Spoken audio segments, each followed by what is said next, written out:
Good evening and welcome to Current Issues. I'm your host, Hesham Tillawi.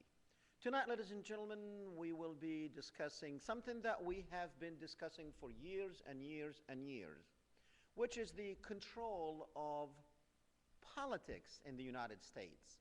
You know, if you have been watching this program for the last 10 years, you know we very much tend to tell you that there are certain people in charge of American foreign policy and many domestic policies too. And we have pointed at certain groups inside and outside the United States who are, in our opinion, in total control of our politics. And if you are in total control of politics, then you are in total control of very much everything. You are in total control of the economy. You are in total control of domestic issues. You are in total control of the military. Now, where did we come up with that? I mean, is that something, and why only very few people in the United States actually understand who controls our policies? Is it Americans? Well, in some cases, they are Americans. In others, they are not. And as a matter of fact, in most, even those Americans who are in control of our policies, normally they do not act as Americans, but as agents of other countries and other forces in the world. Now, where did we come up with that? I mean, is that something new to the American scene? Or has others actually talked about this? Well, tonight we will be bringing you the past. Actually, most of the people, probably all the people that you will be hearing from tonight, they're not with us on this earth any longer. But they warned us. Some of them are actually presidents, United States presidents that is. They told us, they warned us. The first one, well, we're not going to hear from George Washington, but the first one to actually warn us about the entanglement with foreign powers is George Washington, the first president of the United States. He did tell us, he said, don't do it, because if you do it, you're going to be doomed. Well, we had other presidents who actually were talking even worse. You know, some of you might think, you know, these people with their conspiracy theories, you know, this Hesham Tillawi is, you know, he always thinks there is a conspiracy behind everything. Well, I guarantee you, there is a conspiracy behind everything to deal with politics. Politics don't just happen just because. These things happening in the world, yes, people conspired for it to happen. And those who conspire, depends on how strong they are, they will be able to actually accomplish what they conspired about. The first one we're going to be hearing from, and I want you to pay close attention, because this is an American president who will be speaking to you. He's dead. But I want you to read now the beginning of the first video that we will be showing you. I want you to read, and try to read fast, but even if you don't read, we will tell you about it. It's an executive order that JFK, the United States president who was assassinated, many theories actually talked about his assassination and why. We on this program have actually talked about one of those theories.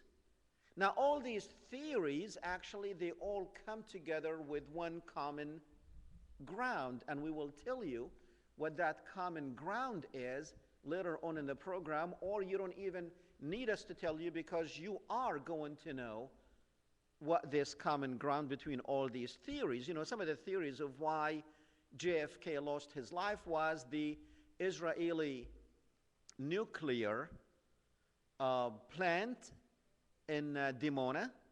He wanted to stop that. So some people think that He lost his life because he put his foot down and said no to Israel, that you are not going to go with this nuclear. Because, you know, JFK, he's the one that started very much, and it was dear to his heart. The Non-Proliferation Treaty, he was working on that throughout the world. He wanted to stop nuclear bombs from being made around the world. And he wanted to stop the Israelis from making that. Well, he lost his life. Some people thought, no, he lost his life. Maybe that has something to do with it, but because he wanted to stop the Federal Reserve Bank. And he did. He tried to stop the Federal Reserve Bank because he knew who were behind the Federal Reserve Bank. And he even issued an executive order, and that executive order, you can go and read it. It's Executive Order 11110. That is 11110. Go read about it. What he wanted to do is actually say, look, you guys have been the Federal Reserve Bank. You are a private entity. You're not even allowed to issue money in the United States, and you have been issuing currency for us, the United States, and we are going to take that away from you and bring it back to the people, because it is the people, it's the people's power to issue money in the United States. And what we mean by people's power, that is the United States Congress. That's where people's power is. But is that people's power anymore? Of course not. So what did he do? He wanted to actually back up the dollar with silver. And he started that. He started that. After that, Executive Order 11110, 4 ones and a 0. After he started that, he was assassinated 151 days after he actually signed that order. And there were about $4 billion in those dollars that did not say Federal Reserve Bank on them. It just said the United States, said the United States Treasury on them. He was assassinated. And after he was assassinated, he was gone. Went back to Federal Reserve Bank. Actually never stopped, because that was point of contention between him and those people who are over Federal Reserve Bank. Now, my own theory was from actually researching this, and there is a video out there, a YouTube, that I had done a couple of years back, I think probably in 2009. You can see it on YouTube. It's the assassination of JFK, or John Kennedy assassination. And in my theory, because he really wanted to stop an organization named the Zionist organization, or the Zionist Council of America. He wanted to stop that because those were the people that were kind of controlling politics in those days, and he wanted to stop them. As a matter of fact, Nixon complained about the power of those people, and he said they have a lot of control, they have a huge control in American politics.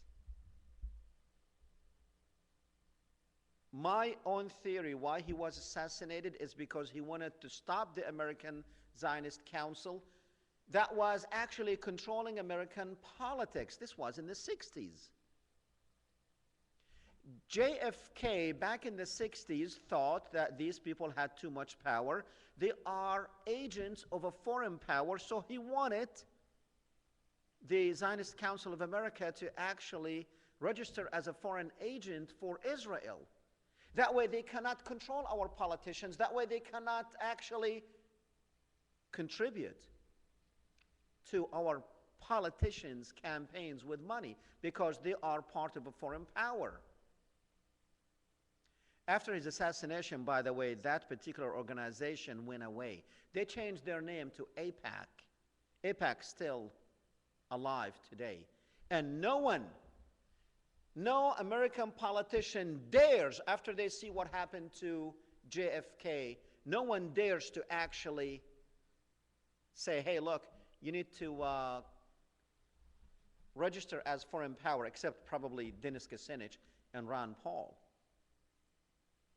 So back in the 60s, JFK warned us about this. Now I want you to watch this first video with JFK telling us about the powers. And I want you to read in the beginning of the video, there's no sound, but just try to read very quickly about Executive Order 11110 to see what it was all about. And then JFK is going to come and warn us. He's dead, but he's still alive, telling us what we're doing wrong. Play JFK.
I refer first to the need for far greater public information, and second, to the need for far greater official secrecy.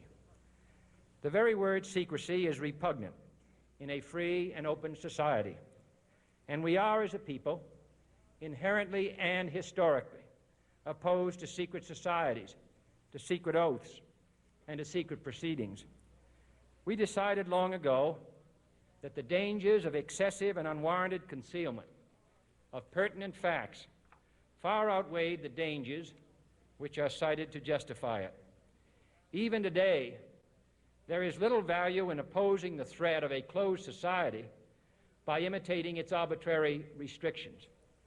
Even today, there is little value in ensuring the survival of our nation if our traditions do not survive with it.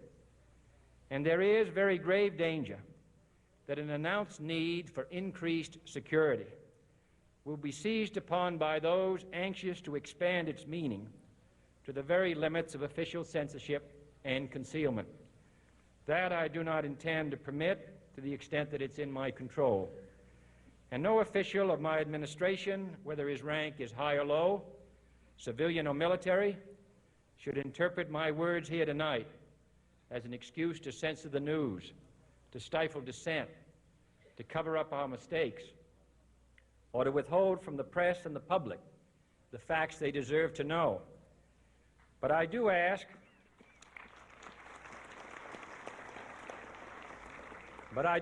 every publisher, every editor, and every newsman in the nation to re-examine his own standards and to recognize the nature of our country's peril. In time of war, the government and the press have customarily joined in an effort based largely on self-discipline to prevent unauthorized disclosures to the enemy. In times of clear and present danger, the courts have held that even the privileged rights of the First Amendment must yield to the public's need for national security. Today, no war has been declared, and however fierce the struggle may be, it may never be declared in the traditional fashion. Our way of life is under attack. Those who make themselves our enemy are advancing around the globe.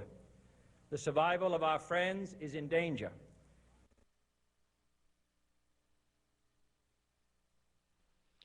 Now, two things. He talked about that we should not tolerate secret societies because it'll be the destruction of the country. If the public, which the public deserve to know, the public deserve to know exactly how things work. In a democracy such as ours, the public deserve to know how this democracy works. Now, if you don't know how the Federal Reserve Bank works, because they don't tell you, because these secret societies, they ended up controlling the media, the press, the freedom of the press. Now, we're not at war all these years, but all these years, these secret societies have been ruling the country, and you have been putting your signature on it when you go to the ballot boxes, but the media is not telling you, you know what? All you're doing is you're giving cover to this mafia, to the mob up there to do whatever the heck they want to do with this country. So the public deserve to know. Now we're going to go back, that was in the early 60s when JFK spoke. Now we're going to go back to 1958 and listen to a guy named Robert Welch. Many of you know who Robert Welch is. He's the founder of the John Birch Society. Now he did tell us about some secret societies, and he did tell us about what we're not supposed to do, because there were like 10 different points that you will be hearing in this video. The 10 points that he will be discussing, listen to each one of them, because each one of them proves valid today. Now, they were not even in existence when he spoke, but he warned us because he knew the workings of the insiders. He knew where this country was headed.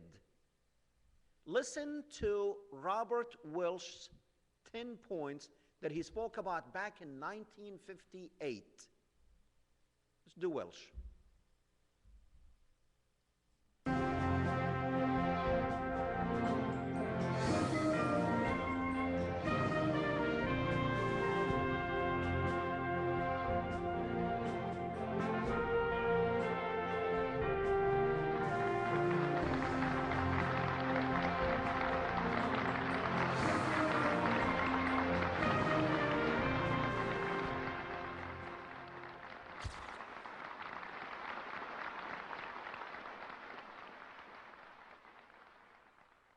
A part of that plan, of course, is to induce the gradual surrender of American sovereignty, piece by piece and step by step, to various international organizations, of which the United Nations is the outstanding but far from the only example.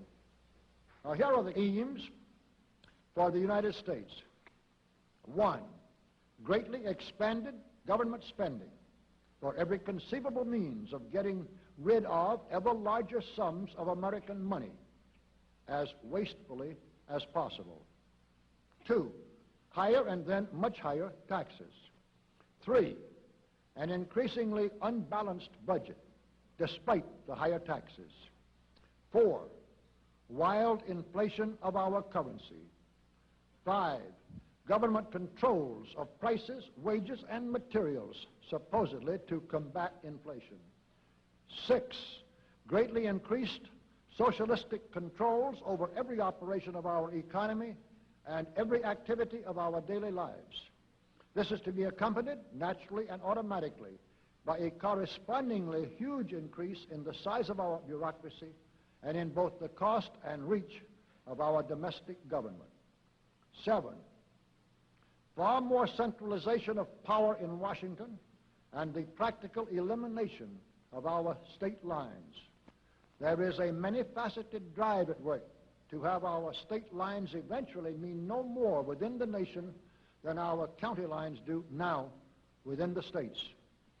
8, the steady advance of federal aid to and control over our educational system, leading to complete federalization of our public education. 9, a constant hammering into the American consciousness of the horror of modern warfare, the beauties and the absolute necessity of peace, peace always on communist terms, of course. And 10, the consequent willingness of the American people to allow the steps of appeasement by our government which amount to a piecemeal surrender of the rest of the free world and of the United States itself.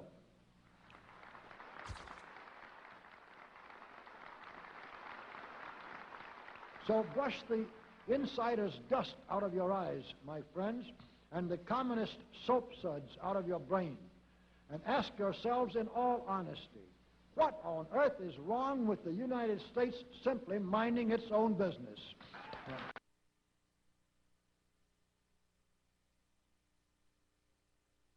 Final point, the last point that he talked about, the constant willingness of the American people to allow the steps of appeasement by our government that amount to a piecemeal surrender of the rest of the free world and the United States itself. You noticed when he talked about the state lines, now some of you may not understand, or you probably do not know, that these United States that we live in are actually independent states. You probably did not know that. These states are independent states, and the strength of this country comes from those states being independent states. Now, he did mention that these state lines represent no more than county lines. Do county lines really mean much in a state or in Louisiana? Parish, as we call them. Do parish lines really mean anything? No. Today, do state lines mean anything? No, they do not. Even though the Constitution of the United States was written for independent states, forming the United States of America, so no one power can actually control the power of the United States. But today we do know that there is one power controlling this consolidated power of these free and independent United States. You never thought about it that way, right? Now, did you listen to the 10 points that he mentioned? Greatly expanded government can't get any bigger than this. Higher and then much higher taxes, I guess it can't get higher than this, and it will. An increasingly unbalanced budget. By the way, when he spoke, this stuff wasn't even in existence.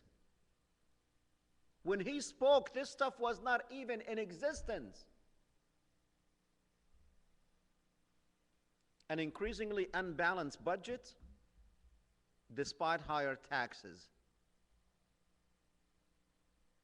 Taxes went up and up and up and away, and the budget went with it. The unbalanced budget went with it. Wild inflation of our currency. You want to know how much the dollar is worth now? You want to know how much it was worth when he spoke? A lot. The whole world actually was dependent on the dollar.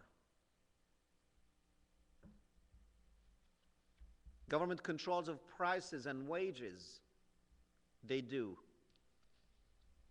We're not going to go through all the 10 points that he has. You can watch a rebroadcast or catch us later on online and you will see the 10 points that he spoke about.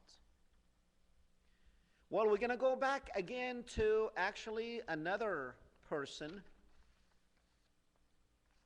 who told us something about these people. You see, politicians, they can't come out and name names. So they talk about vague stuff. They talk about secret societies. They talk about the military-industrial complex. They talk about, just like Ron Paul, poor Ron Paul. He knows, but he cannot tell you the truth, because if he tells you the truth, if Ron Paul tells you the truth, he knows that the media, they're not going to put him on CNN. They're not going to put him on Fox, and they're not going to put him on any interviews, but he talks in codes. You've got to listen to Ron Paul. He's trying to tell you something without losing his life. Because those who told us, some of them lost their lives, like JFK. He was assassinated. By the way, Abraham Lincoln also tried to talk about central banks, and we know what happened to him. Ron Paul is out there sending you messages. He knows deep down inside he's not going to be the President of the United States. Now, some of my friends out there, they get mad at me when I say that, because they say, why are you saying this? We have our high hopes that Ron Paul will be the next President of the United States, and he is getting higher and higher in the polls. Actually, he is at 19%, right below, just 1 point below Mitt Romney, I believe. He bypassed the rest of them. But he's not going to be, because he understands how the game is played, and they understand that he understands how the game is played, and he's going to try to squeeze them when he gets up there. And therefore, they are not going to let him go up there, because he knows. And he's sending out messages what he wants to do. He wants to do away with the Federal Reserve Bank. He talked about it.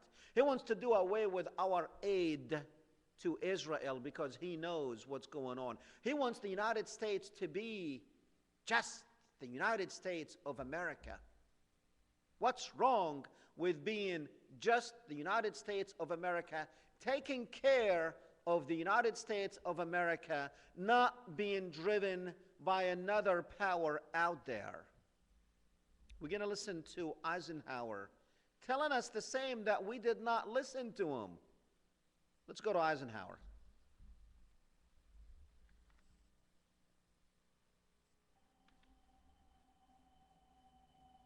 Ladies and gentlemen, the President of the United States. Good evening, my fellow Americans. We now stand 10 years past the midpoint of a century that has witnessed 4 major wars among great nations.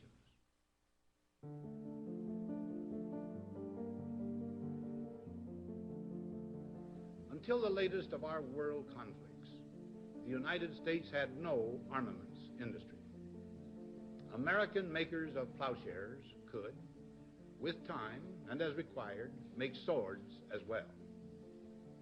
But we can no longer risk emergency improvisation of national defense.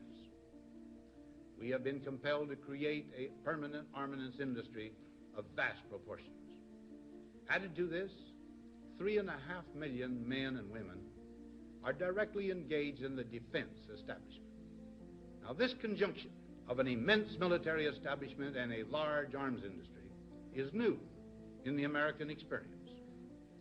The total influence, economic, political, even spiritual, is felt in every city, every state house, every office of the federal government. We recognize the imperative need for this development, yet we must not fail to comprehend its grave implications. Our toil, resources, and livelihood are all involved. So is the very structure of our society. In the councils of government, we must guard against the acquisition of unwarranted influence, whether sought or unsought, by the military-industrial complex. The potential for the disastrous rise of misplaced power exists and will persist. We must never let the weight of this combination endanger our liberties or democratic processes. We should take nothing for granted. Only an alert and knowledgeable citizenry can compel the proper meshing of the huge industrial and military machinery of defense with our peaceful methods and goals.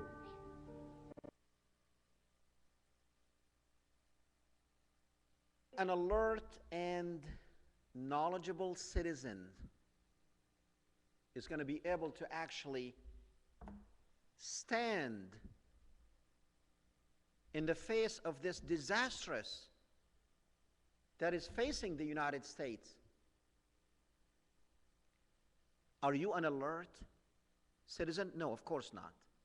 Are you a knowledgeable citizen? Of course not. How are you going to be alert and knowledgeable if you do not have media that's going to make you alert and that's going to actually tell you what's going on so you will be knowledgeable? How? If you don't have the mass media. Now, what did they do? They consolidated our media. At least when it was free states, we had free newspapers in different states that gave you different opinions. You had TV stations different.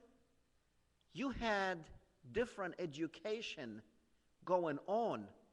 Now they consolidated all these powers in their hand, from media to education. Who do you think owns? Do you think, besides what accidents took place on your local streets, you have TV stations in all your respective towns? What kind of stories do they cover? A house burned here, a little kid is missing there. But really, do they give you news of what is going on in this country? What is going on throughout the world? No, they depend on their affiliates, if they are affiliated with ABC, NBC, CBS, Fox, etc. And who controls those? It's the same people. The same people who are controlling the politicians, the same people who are controlling the media, the same people who are controlling commerce, the same people who are controlling the Federal Reserve Bank, the same people who are controlling everything. Wasn't this what these people were talking about? Now maybe Robert Welch thought it was the communists he was talking about. Maybe he thought the United Nations was going to do that. But now remember one thing. When the communist movement started, there was another movement started with it at the same time, financed by the same people who financed communism. The same money who financed communism, they also financed Zionism. Communism was our enemy while Zionism was our friend. They made it that way. The enemy is communism, and we fought communism for a long time, while Zionism was actually the one they were warning us. John Kennedy warned us about Zionism. The military-industrial complex, who do you think? Who do you think is controlling this money? Is it communists? Ben Bernanke is not communist. Green was not communist. Alan Greenspan, I'm sorry. He wasn't communist. You know who all these people are? Now, actually, the one who's going to tell us who these people are, is also another dead guy. He wasn't just a president, he was the king of kings. Shah, the Shah of Iran, that is. Shah, it means king of kings. He's dead. But he was a friend of the United States. Back in 1974, he told us in an interview on CBS, he told us who these people are, not us. Now, I don't have the SAVAK, which is like the CIA, that the Shah had. I do not rub elbows with kings. He did. I did not, and I do not rub elbows with presidents, but he did. He knew a lot more than I will ever dream of knowing. He knew the insides and out of politics. And he told us.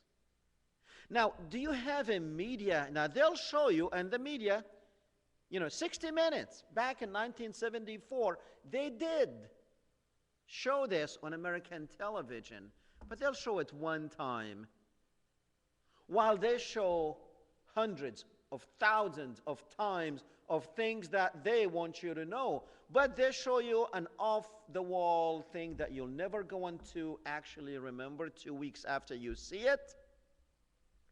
And they're not going to come back and say, drill it to you.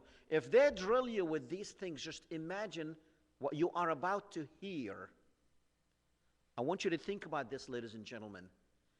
Imagine if you hear this every day, what you are about to hear.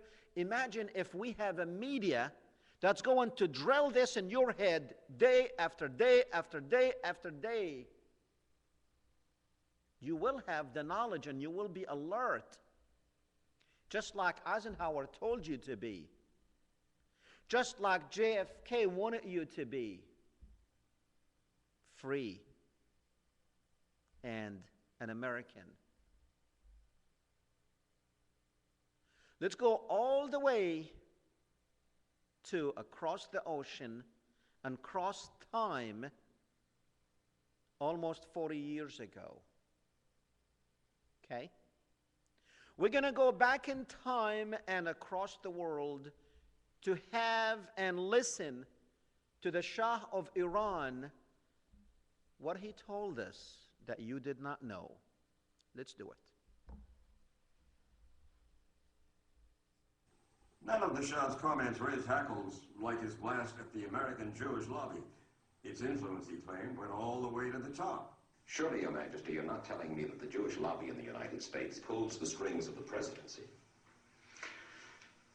Not entirely, but I think even a little too much, even for Israel interests. You think the Jewish lobby in the United States is too powerful for the interests of Israel? I think so. Sometimes they are disserving the interests of Israel because they're pushing around too many people. Why would the President of the United States pay attention to that lobby? They are strong. Strong in what sense? They are controlling many things. Controlling what? Newspapers, medias, Your Majesty. banks, finances, and I'm going to stop there. Well, now wait just a second. You really do believe that the Jewish community in the United States is that powerful? They make the media reflect their view of foreign policy? Mm-hmm. Yes. They do not report, we do not report honestly?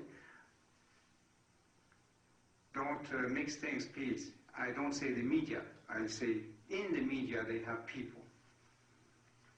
Not the entire media. Some newspapers will only reflect their views, yes. No. The New York Times, for instance, is owned by the Salzburger family, who are Jewish. Are you suggesting that the New York Times is biased in its treatment of the question of Zionism, Israel's existence, the United States' relationship with the Arab world? I will have to put all the articles of the New York Times written on this subject and draw the conclusion. You can put this to the computer and it will answer you.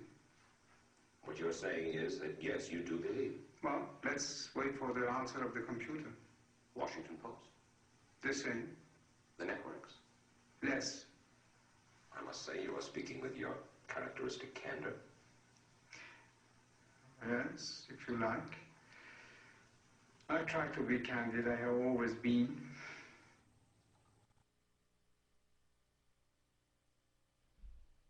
That was the Shah of Iran. I said 1974, but it was 1976. You do the math to see how long ago he was talking about this. How long ago JFK and his brother Robert tried to do something about it. You know, this show has been on the air for 10 years, and for 10 years we've been telling you this. You have to be the most educated, alert, knowledgeable people in the United States, right here in Lafayette, Louisiana, and the surrounding parishes or counties, as we call them in other states.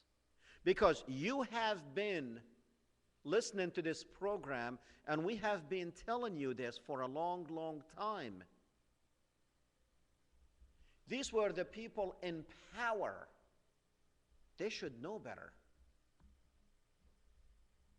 Now imagine how sophisticated things have become, and imagine how politicians' minds have been reworked to understand if you want to be in power, you have to work with the powers that be.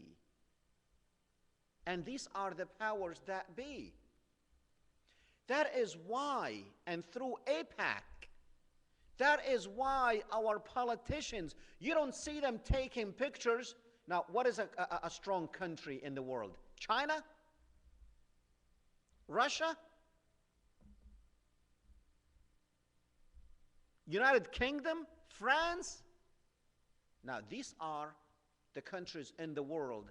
Do you think these powers, as strong as they are, do you think they are affecting politics and policy in the United States? No. No, they're not. They have money to buy the whole United States. But do they affect our politicians? Do our politicians go to the wall of China to get blessing by the wall of China? No. The Chinese can pay billions of dollars to our politicians. But no. Why? Because it's a foreign power. It's a foreign power. They cannot interfere with our system of governance just because they have money. But they do have money. The Arabs have money. They can do that. But are they doing it? No, they can't. Why? Because they continue to be a foreign power. Now, who is a foreign power that actually does that and have that kind of control? Who do our politicians go to visit? They don't go to the wall of China. They go to the Wailing Wall in Jerusalem. We showed you their pictures. Let's refresh your memory of who goes to the Wailing Wall and why. Every one of them. Every one of them has to go and be blessed by that wall. Not just the ones who became presidents, but even presidents wannabe. Herman Cain, he went there just a couple of months ago, back in August. Hillary Clinton. This is the most powerful wall in the world. That's why our politicians, they denigrate themselves to go and act as they are praying. They put that Jewish cap on, skull cap, and they act like they're humble. Now, you know deep down inside, they know and they understand what the heck they're doing. He's probably saying, well, if I got to do this to be elected, I got to do this. Hillary Clinton with a deer in the lights look. It's like, what the heck am I doing? Yeah, kiss it. Kiss the wall, because that's the only way you're going to be able to get to be president. But you're not going to give them, and you're not going to do for them what Obama has done. So why replace a black man with a black man? No, just leave him. That is why you're not going to see, I predict, Barack Obama will be the next president of the United States, because he's doing the job. Why go and get somebody that you had to, it took them a few years to actually break him in. He was a renegade in the beginning. But Zionism came in, twisted his arm, and he's now, at first he was talking about a Palestinian state. He went to Cairo and did a speech for the Arabs. He talked about the 1967 borders that Netanyahu, we got a picture of Netanyahu and Hillary Clinton. These are the people of power. This is the man who rules the United States. These are the people that JFK warned us about. These are the people that Eisenhower warned us about. These are the people that Robert Welch, without even knowing, he was talking about. He just missed it. He thought he was talking about communists. No. This is the enemy. This is where this country is. And it's too late. It's too late. We cannot tell you that there is much that you can do. It was when JFK was alive, he wanted to do something. He wanted to do something away. He wanted to do away with this AIPAC thing. It wasn't called AIPAC. It was called the Zionist Organization of America, actually the Zionist Council of America, or the Zionist Council of America, or something like that. He wanted that organization to register as a foreign agent. Right now, AIPAC is running free in the country, and no one dares to tell AIPAC, you need to register as a foreign agent. AIPAC is taking our politicians all the way to Jerusalem, get them stamped on their behinds, and send them back here to be nothing but puppets for the Zionist regime. That's what AIPAC is doing. You want to know what AIPAC is doing? Follow your politicians. You want to know what your politicians are doing? Follow the money. And you will see whose money is putting these people in power in Washington. The power that was consolidated, it used to be people's power. It used to be where people elected their representatives and sent them to Washington. Right now, Washington is one power, rules all. No more independent states of America. No more.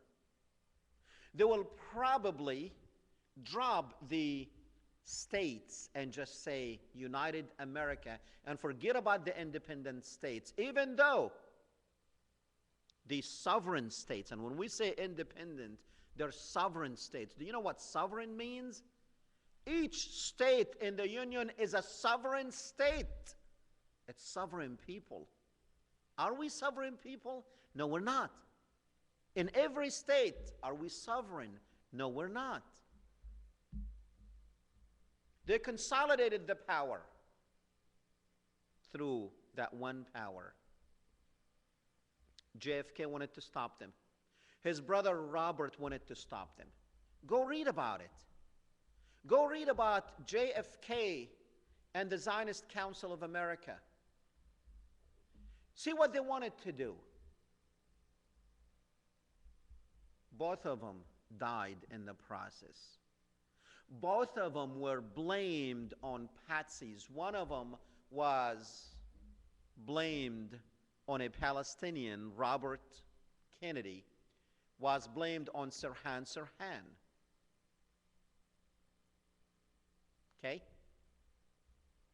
And John Kennedy's assassination was blamed on Oswald. He's a patsy. He did not do it. He could not have done it. It was proven that he could not have done it. Was there an investigation? Of course not. Yeah, there was the Warren Commission. What are they going to say? They have to bury that because the powers that assassinated him has more power than you in covering up the assassination of JFK, in covering up the assassination of Robert Kennedy, in covering up a lot of things, because they have the media and they can do it. Now, what else, ladies and gentlemen, what else do you need? But I know you're saying, you know what? Tonight, you made a solid case against these people. A solid case against these people, these powers that are controlling the United States. You did this. But you are looking at me, I see you. And you're saying, what can I do? To be honest with you, I'm looking at you and I'm saying, I don't know. I don't know. I don't know if we can do anything because we are an occupied people. And occupied people can only resist the occupation. That's all they can do. They don't have like a magic pill that they can swallow and solve their problems. You know, if they can do that, then the Palestinians would have been free a long time ago, but they have been under control of the same power, the Zionist power, for the last 60-some years, since 1948. And because of these powers that they have, they were able to control powers back then, like the British government, to actually go and take over a country that did not belong to them. Now imagine if Indians, it's only been a couple of 100 years. Do you ever think that Indians would come out and say, you know what, this is our country, we're going to, we want it. Do you think that your mind will accept that, I guess that theory, that in a couple of 100 more years, that, yeah, Indian would have the right to come in, kill all the white people here, drive them off to the sea, and then take over because, hey, this was their country. And they can prove that it was their country. But yet, we, the world, allowed and sympathized with the Jews of Europe to actually go to Palestine, a land that did not belong to them, but because we think those were the same Jews that left Palestine 2,000 years ago, even though it has been proven they're not the same people. They're just saying they converted to Judaism, and it's just like if in China people convert and become whatever religion the Indians had a couple of 100 years ago, and to come over here to the United States and take it because, oh, you know what? They're the Indians. But wait a minute, you look Chinese. Well, yeah, but we're now the same religion as the Chinese, as the Indians who were living here. You think this is a stupid idea? It's not, because we have white people from Europe who converted into Judaism, and you accepting that, oh, that's God said, give to Israel, Jacob. Who the heck are you? You accepted that. Anyway, we can't do much. We are an occupied people. Nothing less than a revolution will actually free us. The free American Revolution. It does not have to be violence either. All you have to do is just go out. Hey, didn't it? The Arab Spring? Get out in the streets and do what the Arabs did. Supposedly. but you're not going to have NATO bombers helping you. So now we see what's going on with these people Occupy Wall Street. Good night. See you next week.